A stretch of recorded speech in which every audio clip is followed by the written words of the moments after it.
Oh, almost perfectly close. Hey, everybody, I'm Lewis Porter Jr., and you are watching the latest episode of Transparency Agenda Daily. I got to get some stuff together. We made some changes today. I made some official changes in how we're going to do the show. I've always talked about it, but today was the day that I officially said I'm changing it up. So keeping everything like we normally do, but there's some certain things I'm going to be talking about and just different order. We're going to change some stuff up, and that's really like it. So first off, we're going to talk about our Kickstarter support.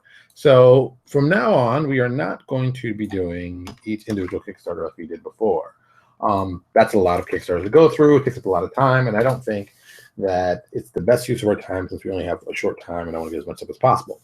So what I have done here is giving you the Kickstarters we were talking about all last week, plus giving you 2 direct links to the 5e focus stuff and the Pathfinder focus stuff, since I know that's what a lot of people are doing there. Hey, Angel, what's going on? So with that, we've moved on from there. See, look, we're moving on. We're doing big time. So also with that, let's do to our next section that we're calling, well, let me actually do this on the, both of them would be helpful. We're going to move to our next section that we're calling, I was going to call it shameless plug, but now it's just called self-promotion.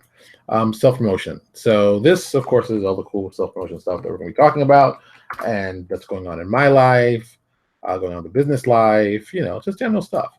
A cool piece that I actually wanted to mention today, since we are talking about self-promotion, check out Stonemeyer Blog's link today. They have a excellent story. Excellent story. This is the one I'm going to talk about. The 2016 behind-the-scenes stakeholder report for Stonemeyer Games. And he breaks down how much money he's made, the whole deal. It's quite interesting. It's quite informative. And if you really, really want to know the business, it is worth every cent to check this out. It is great. It is amazing. You know, boom, that's what it is. It's something that if you're serious and you want to know more about this business, you must check this out. I cannot say enough good things about it. And of course, as always, self-promoting our new Access Legacies. I'm keep working on stuff like that. So don't be surprised. We'll be doing more stuff. I'm putting some more stuff up. I'm also using Instagram a little differently. Well, a lot of people don't know that we have an Instagram account that I really didn't post to very much, but I've decided I'm going to change it up. Instagram is going to be our place where we talk about the behind-the-scenes stuff, all the stuff that I'm working on that I don't tell here. Everything here is going to be formal news, information, stuff getting out, cool stuff, that kind of stuff. But the Instagram, if you're on Instagram, I'm doing short movies about like how things are not working out, how things are broken, how I'm missing stuff, that kind of stuff. So that's what's going to be for. So you'll see a little difference in both of them. And next up, this is our official, news section. This is all stuff that's going on the internet right now that we think is important. We got to talk about. And number one being, first and foremost, we got a nice little shout out to our buddy Clinton Boomer. Had a new baby today, a baby girl. Where is the baby? See, I put the page up here. Now when I need it, I can actually find it. This is what always upsets me. I want to give you her name, but I was like, that's a nice, adorable name. We can always appreciate, we all have lives but outside of here, if you did not know, besides just being game designers and stuff like that. So this was a nice thing. Amara Rose. So I thought, that's a lovely name. And his wife's there with the baby. If you're a friend of Clinton, you've gone by his page, like the picture, of course, say nice things, because, for the next 20 plus years, his life's going to be very difficult hearing the words, daddy can I, daddy can I, daddy can I, daddy can I, daddy can I, daddy can I, daddy can I. That's how it works out. All right. Also up next is something that I was talking about over this weekend that came up in the weirdest thing. The Black Panther and the Crew was canceled. All right. So Black Panther and the Crew is a comic book done by Marvel, based off of the crew that Chris Priest wrote for a short while in a short limited series. It's a great book. The original one was a great book. Very innovative, very, very cool, and a lot of cool ideas. The joke that they always kept referring to them as the Black Avengers. It didn't last very long also, but it's a really, really well-done book. It's Chris Priest doing Chris Priest, so it's it's going to be solid. So this book has been canceled, but here's the thing. The book only got canceled after before issue 2 even came out. So issue 1 sales came out. And I got this from Chris Hilton. I can't remember now. I know I got it from Chris. The initial sales were only like 30,000. All right. So if you don't know how comic books are done, let me give you a quick overview. Usually comic books are ordered 3 months in advance. So by the time you order issue number 1, issue number 2 or 3 is exactly coming in the stands. So you got to order like 3 minutes in advance, and you got to gauge how well something is. So usually a very typical tactic that happens in retail stores is you buy a lot of the first issue because that's usually the big one. And then you go very conservative on the second and third issue. So it's like 100%, 50% for the second issue because you don't really know. And then maybe you cut it down by another, like 35. You're down to 35% compared to the original run. So that's how it works. And the book picks up, it starts and gets picking up, and people buy more. But you don't know. For those first 3 months, you just don't know. The numbers, you know what the numbers are. So what happened was the initial numbers came in, I think it was like 35,000, which those are not great numbers. And then I'm sure the second issue numbers came in, and they're probably like 50% of that. So at that point, they looked and said, okay, we're probably going to print like 17,000 of these. And that's probably at the point where it was, are you breaking even on this book? Or are you losing money? I'm assuming at that point they were losing money. So that's why they canceled it. Some people were like, did this whole, oh, it's horrible. They canceled this book. Oh, my, da, da, da. And I just was like, dude, it's all about sales. If the sales are there, people would be buying it. This would be a non-issue. The sales are not there. People are not interested. And then, because I never saw the book on the shelves. Never saw it. And I heard about it, but I hadn't seen any of the art. And I was kind of interested to see. I just saw the art for it. And I looked at it, it's like, oh, I know why it failed. The art is horrible. If the art I just saw that I've seen on this link I gave you, if that's the art they're using, it is absolutely hideous. And I'm embarrassed that Marvel would think that level of quality of material we good to put out for people to look. That book was born to fail. That book was an abortion before it happened. It looked horrible. And I don't mean like, oh, no. No, I'm looking at it right now. No, pretty freaking horrible. Yep, pretty horrible. So, yeah, I'm not surprised. And Ta-Nehisi Coates, who everyone keeps raving about, is this guy. He's such a great writer. I read his Black Panther, and I was really not impressed. So much so, I gave the guy like 3 or 4 issues. And I was like, I think I might have gone to issue 6. And I was like, this is going nowhere. And it's going nowhere slowly. At comic books costing about $4 a pop, you need to really get me interested quickly and into the story quickly and getting me excited about why I should be reading this thing.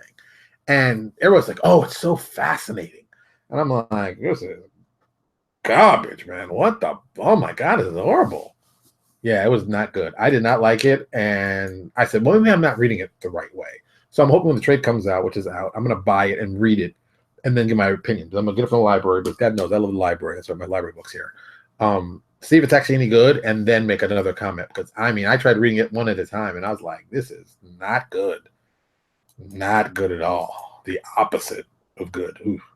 All right, so next up, we got our buddy Jim Zub. Jim Zub is a fan of ours and a friend of the show. We come in and did a lovely special edition for us.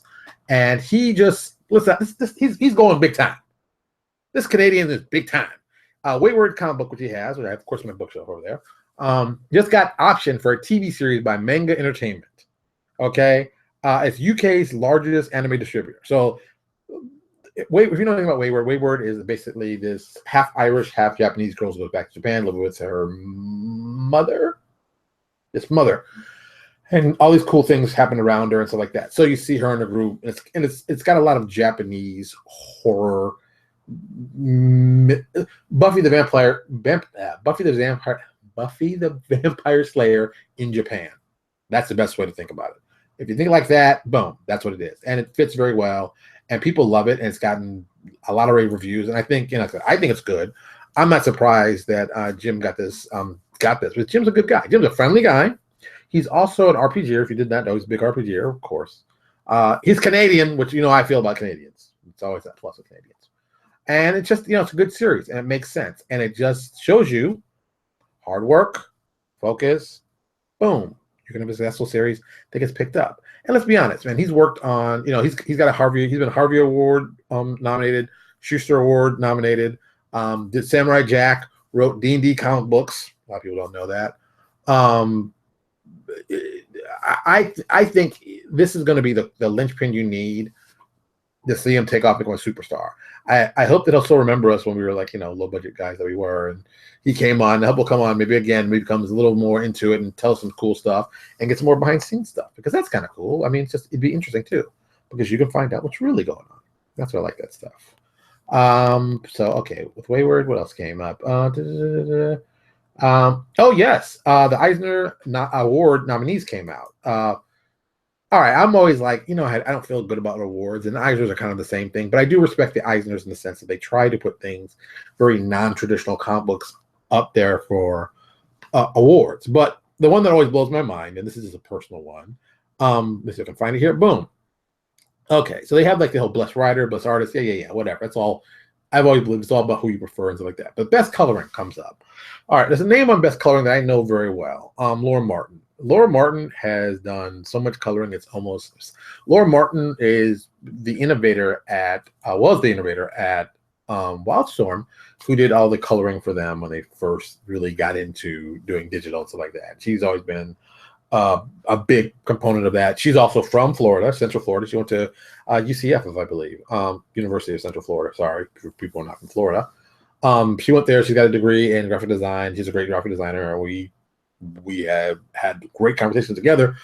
Funny enough, when my wife was alive, I took her to her first comic book convention, and she met Laura Martin. We're just talking geek stuff. And my wife, therapist, she's looking at the scene and she's absorbing everything. And she tells me after it happens, and I will walk away, and I'm like, oh, she was like, that was a lot of fun. She's like, yeah, that was a lot of fun. She's like, she was kind of flirting with you, but you were kind of flirting with her. And I was like, was I? I thought we were just being normal. She's like, now I know you. You're kind of flirting. I was like, oh. But I didn't really think that. But she goes, because then she was like, but I'm okay with you flirting with her. Like, oh, really? Why? She's like, well, yeah, I looked at the size of the ring on her finger. Oh my God, this comic thing might be a big moneymaker. So you might have to, do what you got to do. So I was like, oh, awesome. So that's why I had a perfect wife. She's awesome. I always think that's funny. That's a good story. That's a very good married story. Married people get this one. Not everybody's going to get it, but married people get it.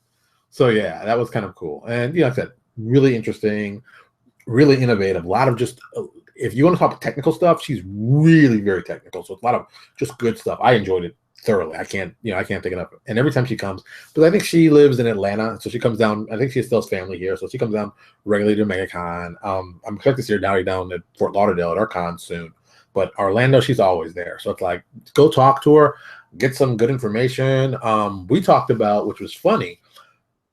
God, I'm trying to make this quick. We talked about the changeover from coloring and stuff like and 2D drawing to go to 3D drawing, and how that's going to incorporate into comics. But it still hasn't happened yet. It still hasn't happened. And this is, it's been a couple years we talked about this, but like this hasn't happened yet. But one day there will be an incorporation of 3D plus 2D, making cool looking comics even cooler. So that's it. So check that out. Also, we got the trailer for The Gifted. Okay, I'm not going to say it was bad, but it felt like a Fox show that's going to get canceled. It's funny to me, but it's like, oh, Fox, you're doing another science fiction show. I guess you'll cancel it soon, because Fox is like notorious for like wanting to do science fiction, but when it comes up, they're like, nah, we don't do that anymore. We don't do that. And it's like they keep getting really interesting science fiction concepts done as shows, and they just go like, nah, we're not gonna do that. We're not gonna do that. And I'm always wondering, it's like, what is their plan? It's like, do they just not want to do sci-fi? I mean, they do Gotham, and that's like the closest sci-fi thing I can think of. But I think of so many sci-fi shows that have been on that channel, they're just like, nope, kill it. I mean, besides Firefly, besides A Space Above and Beyond.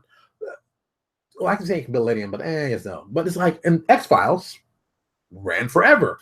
But like true science fiction and stuff, they're not really into that, which is, I mean, I guess, well, you'd say Terminator, the series lasted pretty long, relatively speaking, but it's really kind of like weird that they don't embrace it more. I've never got that. I never understood that about them. Fox was like the perfect place that wants to do it, but when they do it, they're like, I don't want to do that stuff. Forget it. I'm not going to embrace that stuff. It's all crazy. So you get that feeling. So I'm like, what happens? And last but not least, so I saw this and I had to put this on.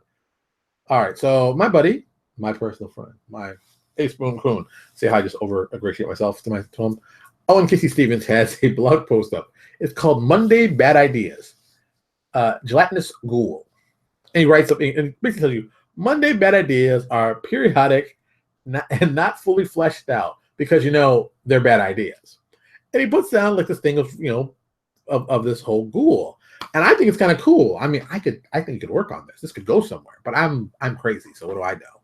But it's a cool little thing. You should check it out. Also, if you go check it out, throw the guy a buck. He's got a Patreon. Toss him a buck. He works very hard. Him and Clinton, both, you go give those guys a buck. They work very hard, and they give a lot of content away for free, and they're nice people. So we should always help out our friends and nice people. Let's not be totally chintzy, Okay, I knew Terminator was on. I didn't know how many seasons. Okay, Jacob. I mean, come on.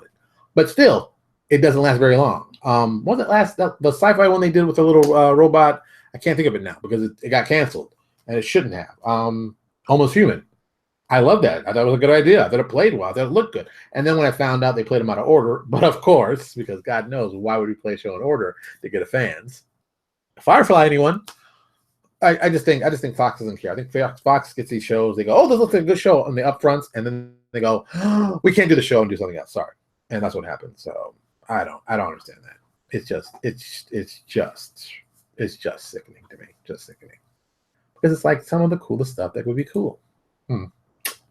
All right, everybody. Well, that's it tonight. We had a lovely night. Like I said, the format's changing. It's going to be a little quicker. Yeah, like I said, I don't want to sit and talk about things we don't want to talk about and just ramble on Kickstarters and stuff like that. We're always talking about Kickstarters. So, boom. There it is. Everybody can check it out there. This is our new format. Of course, I'm going to put the information, of course, in the description when I get off this so you can see it live. And as always, we appreciate you coming by. Tomorrow, I don't know what we're going to talk about. It might be something interesting. Something might pop up. We never know. That's the cool thing about the show. You never know what's going to pop up. You never know what's going to talk about. But yeah, definitely go see that Stonemaier game rundown. That's amazingly interesting. Just fascinating. Especially if you're in the business. If you're not in the business, you may not find it so exciting. But if you're in the business, you must go read that. I am not kidding with you. Go read that. It's very good. All right, everybody. Oh, before I forget, we are having a big event coming up on the 2nd. So it's like 2 weeks away.